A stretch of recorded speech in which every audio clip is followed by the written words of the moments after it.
That was dangerous. All right, here we go. Oh, interesting. Looks very similar, sort of, to the Gen 1.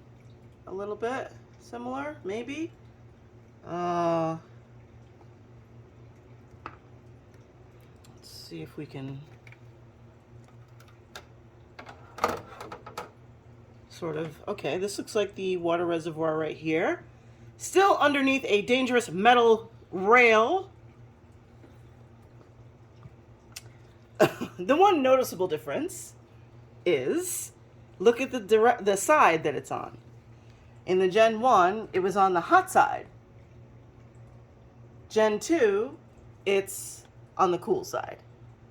There is not a heating mechanism underneath down here. You can see there isn't. So the hot side is over here. So they switched the sides. So that gives me a little hope that this should not be as huge of a mold problem because it's not on the heated side. It looks like, though, it's designed the same way. There's these little clamps. You can see them here. These little clamps that clip in. There's one back there and one back there. I don't want to take this apart right now. I just kind of wanted to open this up and see if there were any significant differences. And already, I'm very happy that the water reservoir is on the opposite side of the system. But everything else seems to, the wiring seems very similar to the Gen 1. You have the ice area here. It's also hard plastic, the insulator. You have the heating coil, nice big fan back here, which is very similar. So I think they just sort of built upon the Gen 1 and made some changes and cleaned it up.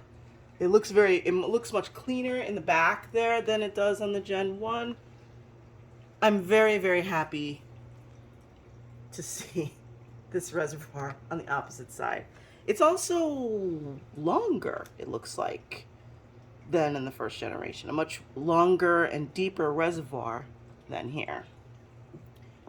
When I do need to clean it, I will open this up, take these clamps off, because I had to undo all of this wiring in order to get that off. And I don't want to do that right now. But I think that it probably looks very similar on the inside, and it'll probably be just as a pain in the butt to clean. But at least I know I can get into this. Getting this off was so easy. There's literally just 2 screws that hold it on here and here, and you just have to pry it up, pry these clips out of place. That's it. I just needed to get an extra screwdriver. So I'm very happy that I can get into the unit and I'll be able to clean it much easier. If you do have a Gen 1, like I said, please remember to open this up and clean it. And probably in the Gen 2, I will have to also do that. But with these ice makers, mold is going to grow in them. It's inevitable. And getting inside of them to clean them is just something that you're going to have to do. Do not trust the ice cleaners to do that for you. They're not going to be able to do as good of a job as you think that they are. You're not going to be able to trust them to get in there and clean all those crevices. It's a liquid cleaner. It's not going to be able to do what you can do with your hand and a towel and all that sort of stuff. So if you have even the Gen 2, just remember, you're going to have to get in there and do some dirty work. Maybe not as often with the Gen 2 because it's not over a heater. It's not creating this safari area or tropical, whatever, rainforest feel that breeds mold. So you may not have to get in there as often. I'm going to wait about a month and then I'll open this up and see what's grown in there, if anything, honestly. So I have no good answer for you on how to get down in here. You have to get someone with very tiny hands That's why, because I've tried different types of brushes and the angles just aren't great for the way that the reservoir is angled. I can show you how I used to clean these hoses. In the back, I had to get myself a, so we have a bunch of these little pipe cleaner looking thingies, but they're not long enough. So I had to go to Amazon and buy a super, super long one. And this thing is so long that it will snake up all the way as far as the tube will allow to clean out the tubes. So it'll go like all the way up into the unit, and you're able to pull out like a lot of gunk. So if you do have one of these ice makers, you can find these really long ones. I can undo it for you. Oh my goodness. Oh. So you can see it's really long. So definitely invest in one of these. I'm sure you could probably get one that's a little shorter, but I wanted one that was really long. So it'll go all the way through this tube, and you can pull out a lot of gunk that gets, especially right at this, as it goes into the machine, it gets tight right here, and sometimes you can get some mold growth right at the end of these tubes. So definitely get one of these. You can try a bunch of different brushes. I have a variety of brushes over here. I can't say any of them helped with cleaning the inside of the reservoir. I had to get my hand in there. I had to get a few different types of brushes. I used a toothbrush at one point to clean out all that stuff. You can try whatever works for you, but eventually it just means getting your hand in there.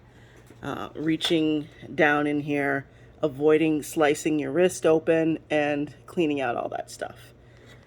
So that's it for now. I'm going to clean this thing out, pack it up, and take it to the junkyard. I am so done with this unit, and I'm really looking forward to hopefully not having as much mold growth in the Generation 2. I'm still going to do the regular cleanings. I'm still going to use the HOCl. I am still eventually going to open this up and see what's in there and make sure I clean it out regularly. I advise everybody to become comfortable with taking apart your unit and cleaning it, because yeah, it just gets really gross. I will report back maybe in a couple months. I'll do another video on how well this has been holding up, what this looks like on the inside, and if I've discovered anything new. So thanks for watching these videos. I hope that they have helped you or given you a little bit of extra knowledge that might help you decide whether you want to purchase one of these machines. I love having this ice. I like it better than, having ice cubes in the freezer.